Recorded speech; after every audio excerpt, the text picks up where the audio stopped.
Okay, today shall we start a diagnosis of the possible blown head gasket in the 06 Toyota Tacoma.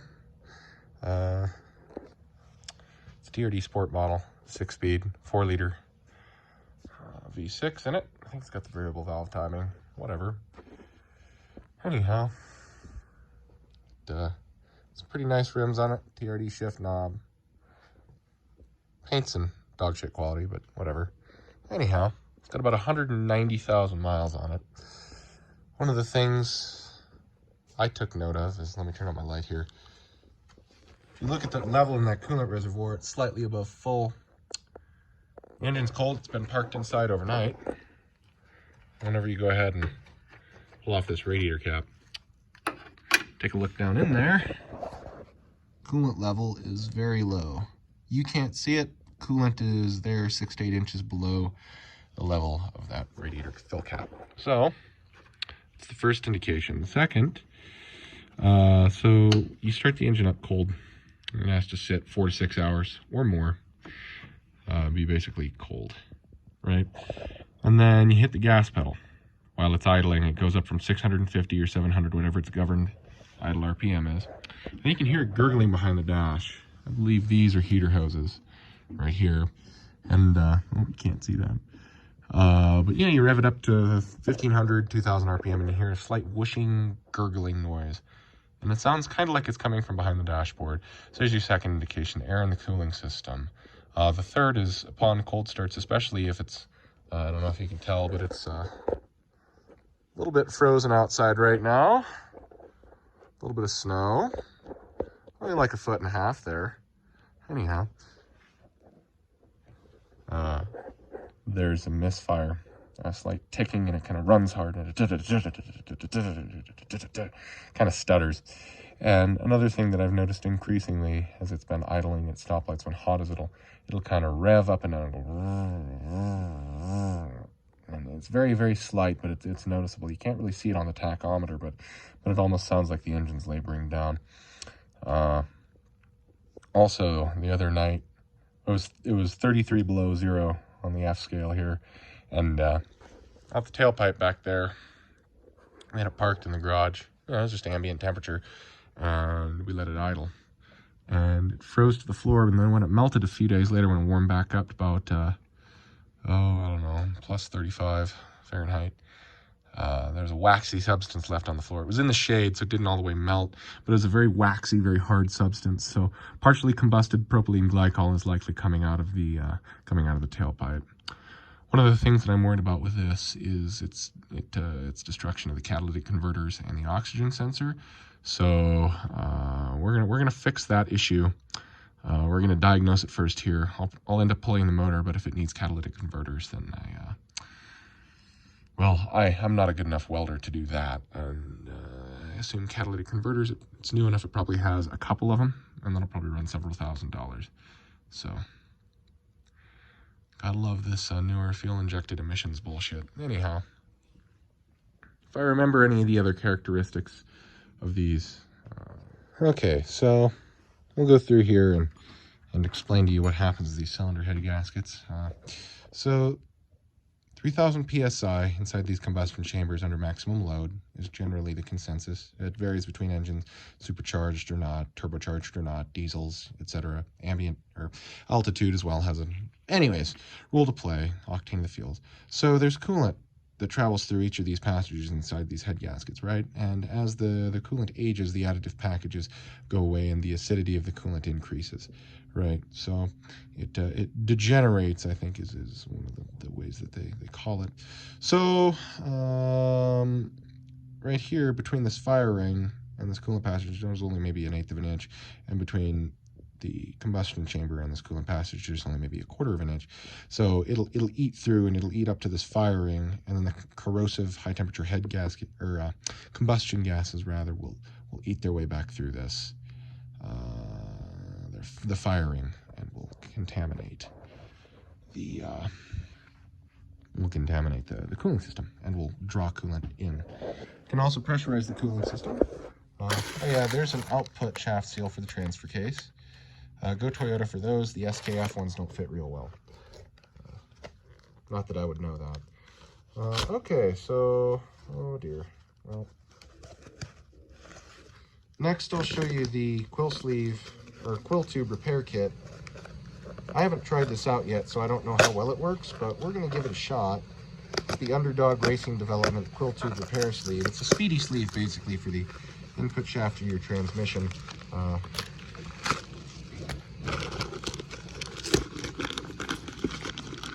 There's an oversized throwout bearing that comes with it with a slightly larger inner diameter. I assume there's installation instructions inside of this. There's also a grease in there. And then, oh yeah, this sleeve right here has a set screw inside of it that you apply to that bearing retainer. And then this is the oversized throwout bearing. As you can see, it's a fairly thin metal. This is the metal of that quill tube. Let me open it up here. It might be the case too that I have to pack more grease into this throwout bearing, which is fine. I've done that before on older vehicles where, you know, you get a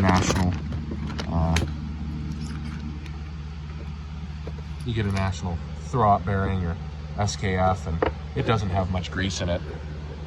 So yeah, this is the repair sleeve. So what'll happen is these will gall the aluminum input shaft and will cause binding issues. The clutch in this truck doesn't engage and disengage real well because this throwout bearing is binding against the input shaft. So this goes over it, and there's a set screw or there's 4 grub screws or set screws that you thread into this repair sleeve. Anyhow, that's neither here nor there for the head gasket diagnosis, but another thing that you want to look for is shitty battery terminals are a pretty good indication that somebody doesn't care about their truck. But take a look under the oil cap and look for you know, the classic milkshake. Everybody always talks about the milkshake. Now, if you don't drive these trucks long distances and let the condensation burn off of the oil, right? Because as the engine runs, especially when it's cold, the piston rings, the compression rings don't seal as well against the cylinder walls.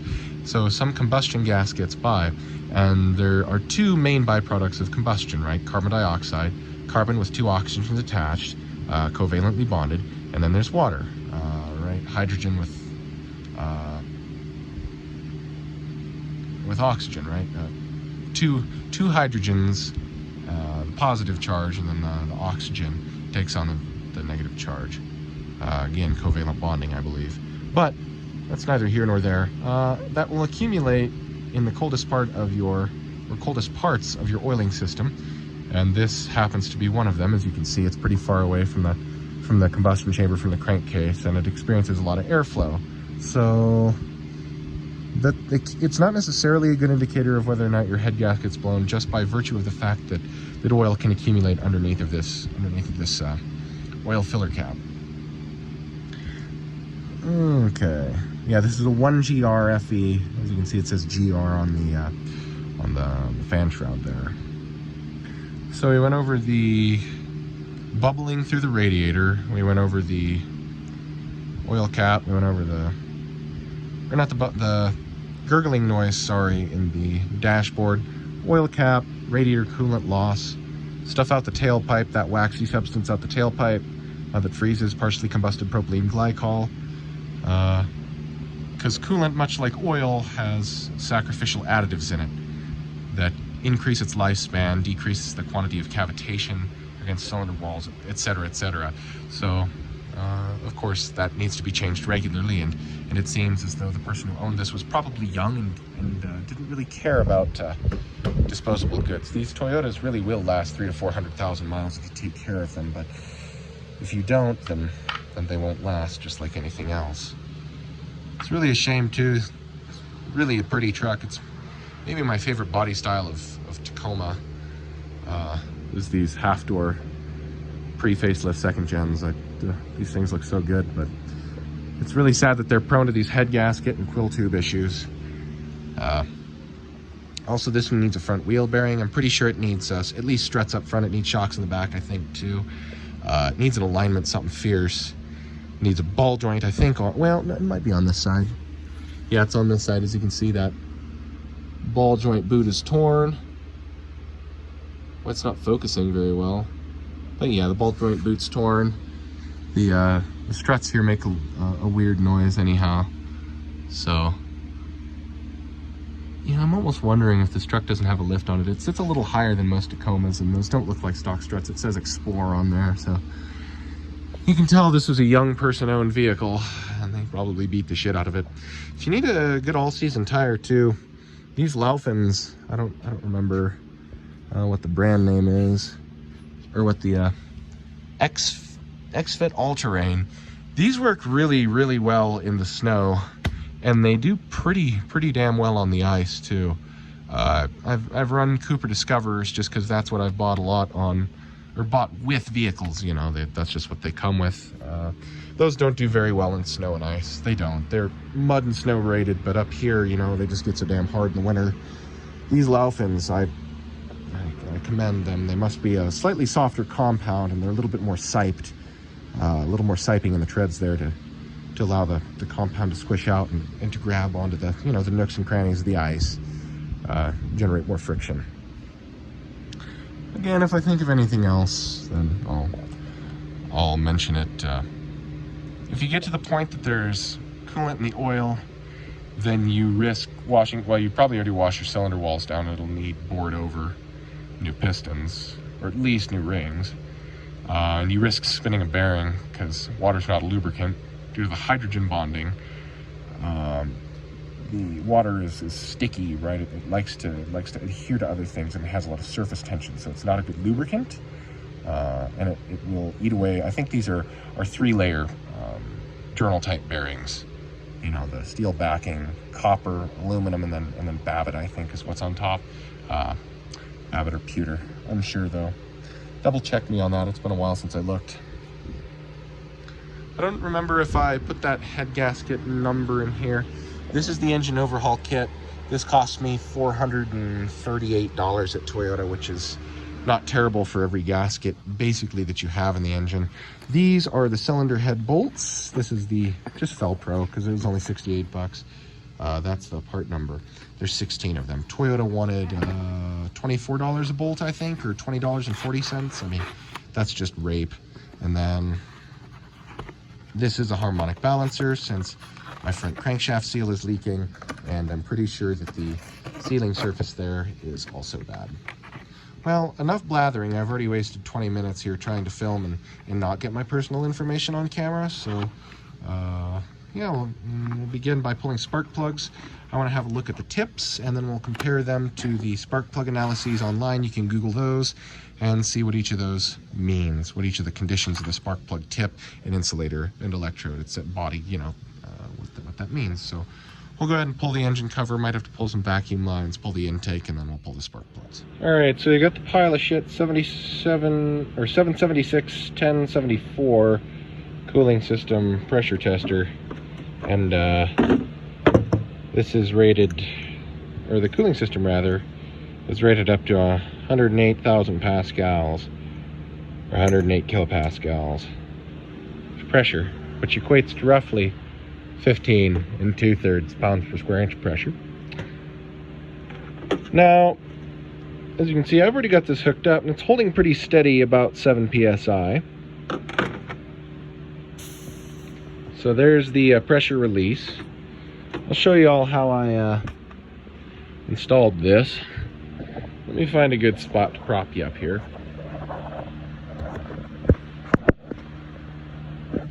Oh.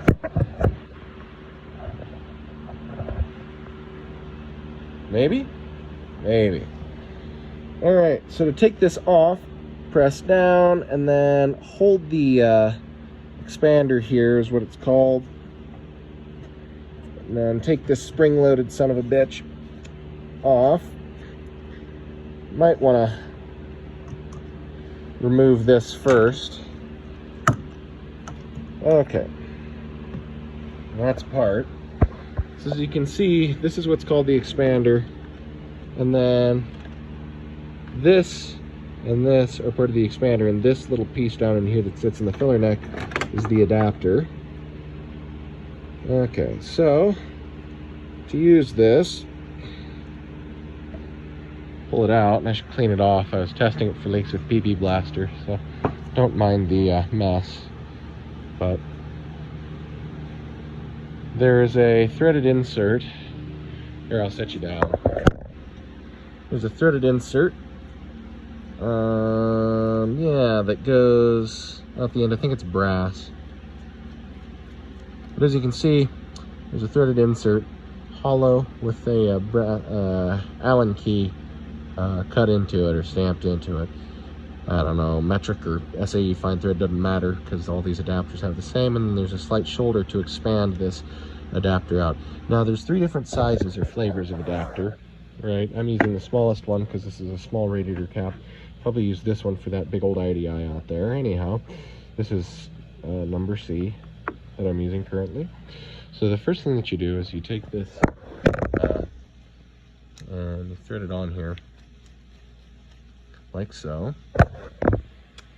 and then you get it just until they contact, and then to get it started expanding, right, because as you'll notice, that shoulder forces this out, and then this O-ring gets forced against the lip of the radiator filler neck. But you want to make sure that you're spinning this brass piece, because this isn't threaded. That isn't what screws it on. It's this brass piece. And then you go in here, say, okay, how tight is it? And then you press down and turn on the expander, and it should, yep, as you can see there, top's turning but the bottom isn't. And then you don't have to turn it too far because it's a plastic radiator and you will break it. But as you can see, I'm pulling up with one arm. I can't get that out. I'm not a terribly strong person, but it doesn't take much torque, and then that should seal pretty well. So we'll go right there. The next thing that you do is notice that this is spring loaded to about, I think, 14 pounds, like that. So this is two-handed job generally, but okay, there we go. I just about got it. So you have to get the tangs down. It's just like putting a radiator cap on, right? You get it past the little lip there, and then you seat it all the way up against this little stamped steel tang.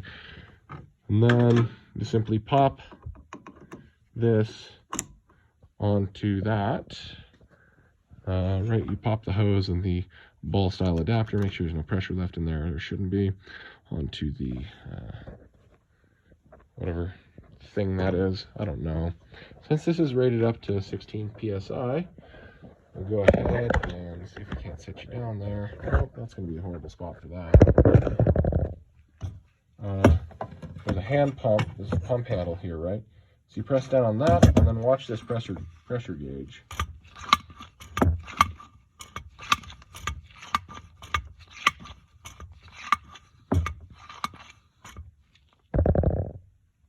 Fucking piece of shit ain't focusing. So I'm up 13 to 14, and then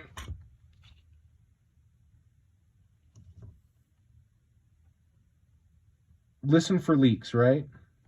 So I heard a slight leak around this radiator filler cap, but notice how quickly that pressure is dropping. Right? So I kind of move this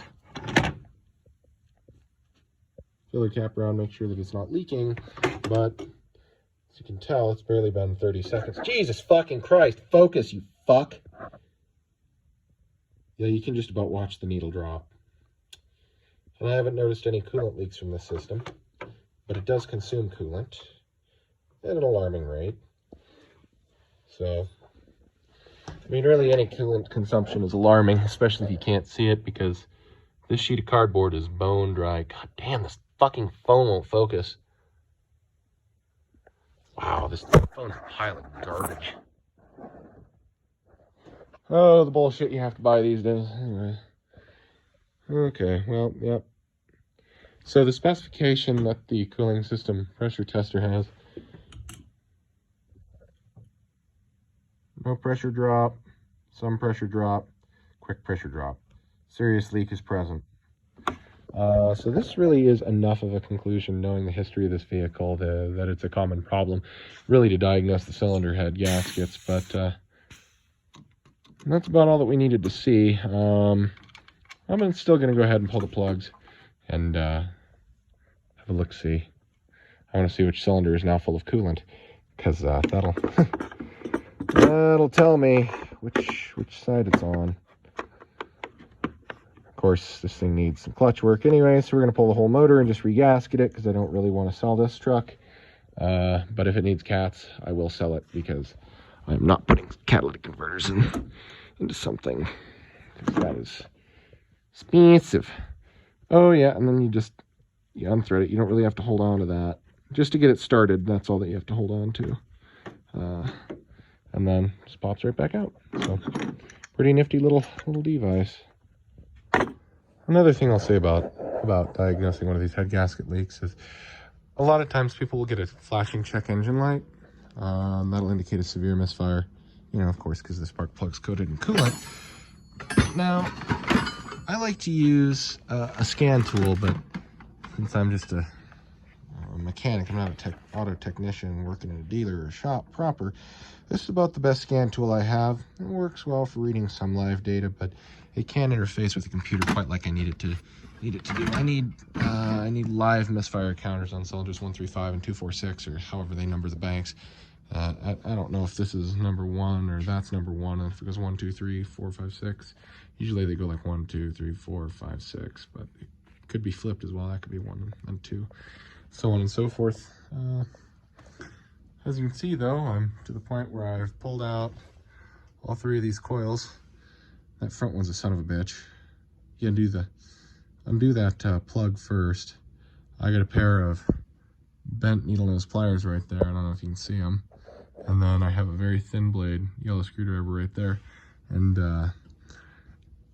I reached my left hand around and grabbed that plug like that, and then I used my right hand to work that screwdriver blade in, loosen off that plug. PB Blaster also works wonders. You can soak them in PB Blaster, then kind of wipe them off with a rag, and then be very gentle with them because they're old and brittle. I don't want to break that plastic.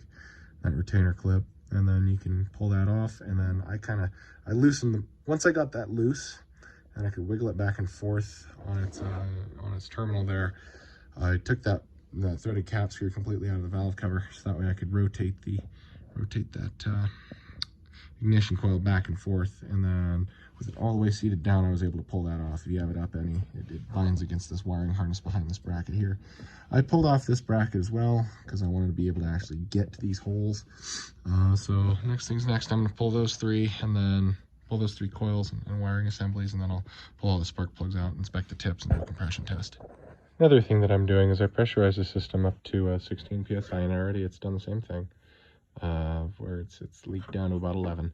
But as you notice, I have the spark plugs out. And another thing that I'll note is, so I left the plugs in the order that they came out of the engine. So this is the first one, and then the second one corresponds with the second. Third one corresponds with the third cylinder on this side.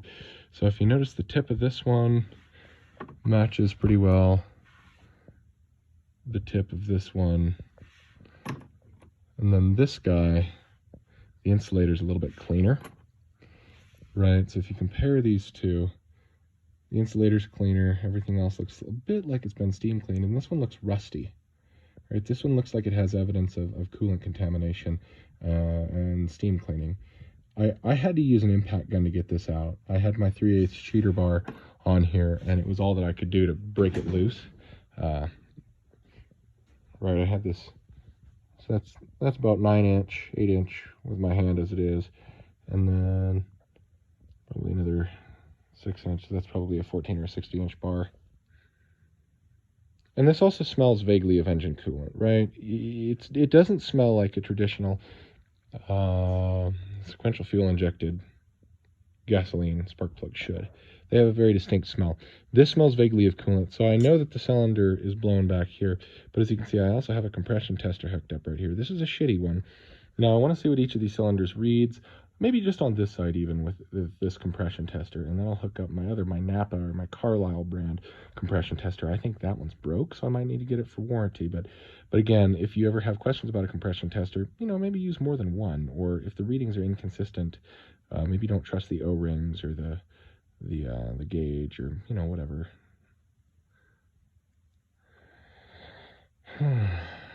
But yeah, it makes sense. It's usually one of the back ones that blows, so I've heard.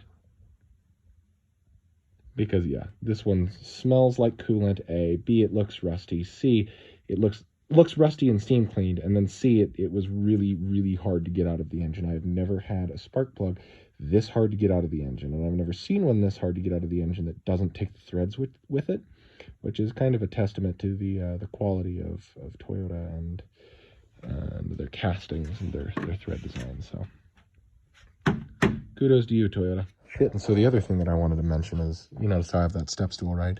So I was getting my ear close to the cylinders, trying to listen for any air leaks, because you can see it's still bleeding down. I might put a little more air pressure in this and go back to that other corner and listen really closely. Might even put a funnel down in there to act as like an earphone, you know, because I want to know if I can hear the leak or not.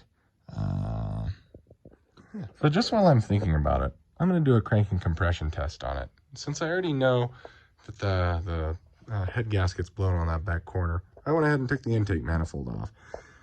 That way I could disconnect. There's a little blue connector or receiver in the connector end right there, male and female, for the fuel injectors. So I disconnected all the fuel injectors so that way I wouldn't have any fuel spraying into the cylinder while I crank the engine over. There is 1, 2 hex threaded cap screws, and then 2 nuts and 4 of those Allen head.